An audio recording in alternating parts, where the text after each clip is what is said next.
reku paneļus liek kopā ar līmi. Un tā līme kaut kur izspiežās ārā, redzi?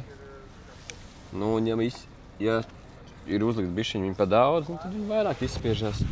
Tad rekur ir rūpīgi izlīdzināts, jo šito pēc tam rekur jau pirms kādām 2 stundām viņš ir likts, viņš jau ir sacietējis. Kā labi, jā, bet šitā jau uzreiz ir noslīpēts, jā? Tā kā viņš ir nožūs. Te vienkārši pakte lāpstiņā ir izvilkts pāri, jā, nav nekas slīpēts.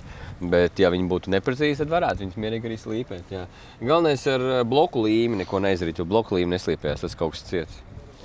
Kāpēc te ir tādi, tā kā te nāk vienā līmenī, te ir caurums un te ir atkal tāds līmenis? Jā, tātad mēs ieradāmies objektā un šeit bija gatavi pamati, hidroizolēti un siltināti pamati.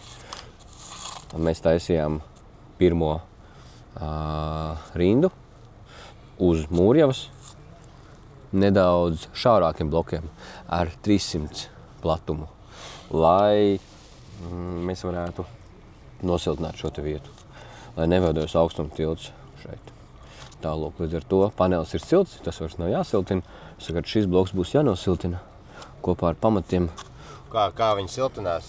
Ar putuplastu. Un tad šī tehnoloģija ir pareiza, un tad nav augstuma tilti. Un ir mazi apkures rēķini. Protams, nevajag aizmirst, ka mēs runājam tikai apmēram par 1/5 daļu no ēkas kopējās